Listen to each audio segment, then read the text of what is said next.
जय हिंद।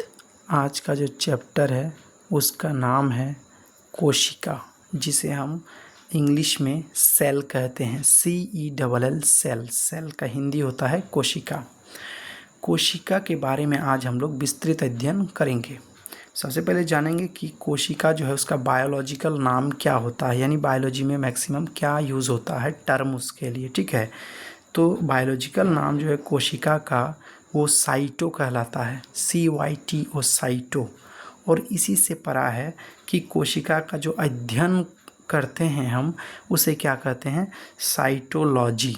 जैसे बायो का अध्ययन बायोलॉजी, उसी तरह साइटो का अध्ययन साइटोलॉजी। ठीक है, अगर प्रश्न आए कोशिका का अध्ययन क्या कहलाता है तो कहते हैं साइटोलॉजी।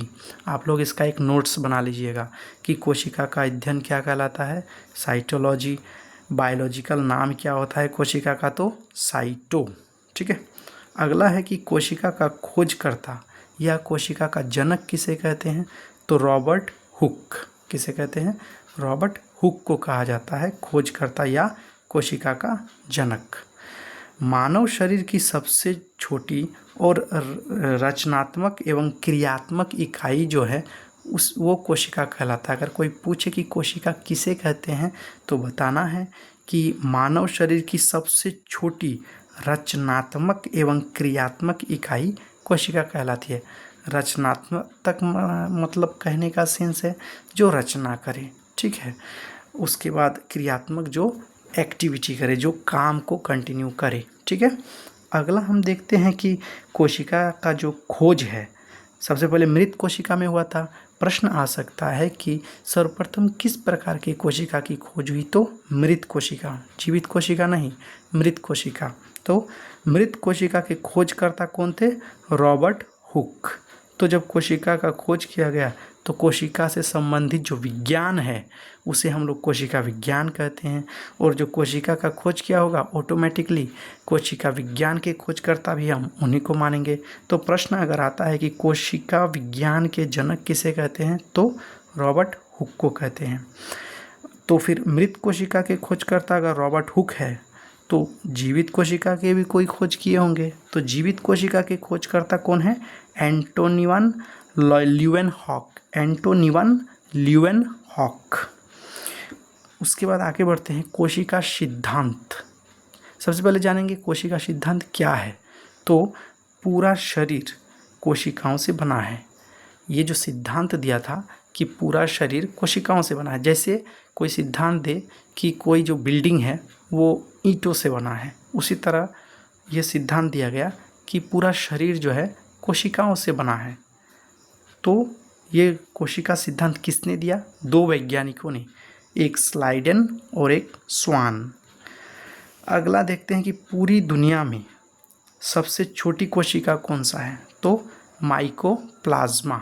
कौन था, माइकोप्लाज्मा। पूरी दुनिया में सबसे बड़ी कोशिका क्या थी, है शुतुरमुर्ग का अंडा। कौन है, शुतुरमुर्ग का अंडा। ठीक है, आगे बढ़ते हैं। ये पूरी दुनिया में, उसी प्रकार मानव में भी होगा। तो मानव शरीर में अगर सबसे छोटी कोशिका की बात करें तो स्पर्म होता है जो पुरुष में पाया जाता है। ठीक है, सबसे छोटी कोशिका स्पर्म पुरुष में, और ये मानव शरीर में पाया जाता है। ठीक है, मानव शरीर में ही सबसे बड़ी कोशिका अगर पूछे तो अंडाणु, ये महिला में पाया जाता है। और इंग्लिश में अंडाणु को कहते हैं ओवम, OVUM, ओवम। मानव शरीर में सबसे लंबी कोशिका की बात करें तो न्यूरॉन को कहते हैं, जो सबसे लंबी होती है। ठीक है, सबसे छोटी कोशिका स्पर्म पुरुष में पाया जाता है। मानव शरीर की सबसे बड़ी कोशिका अंडाणु महिला में पाया जाता है। और मानव शरीर में सबसे लंबी कोशिका न्यूरॉन जो दिमाग में पाया जाता है, ये दिमाग की कोशिका। अगर प्रश्न आए कि दिमाग की कोशिका का नाम क्या है तो न्यूरॉन बोलेंगे। ठीक है, आगे बढ़ते हैं।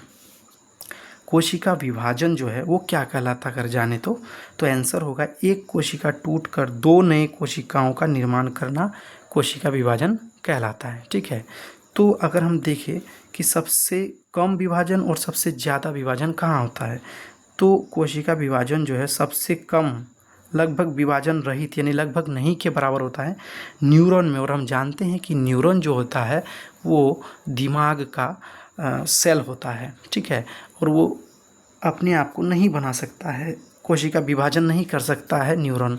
इसीलिए पुलिस कहता है जब भी आप बाइक चलाते हैं तो हेलमेट पहना कीजिए, क्योंकि अगर सिर में चोट लगेगा तो न्यूरॉन में चोट लगेगा और न्यूरॉन जो है ठीक नहीं होता है, अपने आप को विभाजित नहीं कर पाता है। उसी के क्रम में आगे बढ़े तो कोशिका विभाजन में सबसे तेज विभाजन जो है, यानी सबसे तेज कोशिका विभाजन जो है वो किस में होता है? लीवर में, यानी यकृत जिसको हम हिंदी में कहते हैं, ठीक है। और ये अगर कहीं खराब, थोड़ा सा टिश्यू कहीं ख़राब हुआ उसका, तो वो खुद से उसको ठीक कर लेता है, ठीक है। ये जो यकृत होता है लीवर, उसका अगर कहीं कुछ सेल खराब हुआ तो वो खुद से ठीक भी कर लेता है, ठीक है। अब जानते हैं मानव शरीर में या किसी भी जो आकृति होता है, आकार होता है, मानव हो चाहे जानवर हो चाहे पेड़ पौधे हो, वो किस प्रकार से बना हुआ है, ठीक है। जैसे अगर घर की बात करें तो घर जो है सबसे पहले हम ईंट को जोड़ेंगे तो दीवार बनेगा, दीवार जोड़ के हम कमरा बनाते हैं और कमरे को जोड़ के हम घर को बनाते हैं। सेम उसी तरह छोटा जो कोशिका होता है जिसको इंग्लिश में सेल कहते हैं, कोशिका मिलने के बाद कोशिका को जोड़ जोड़ के उत्तक का निर्माण होता है, ठीक है।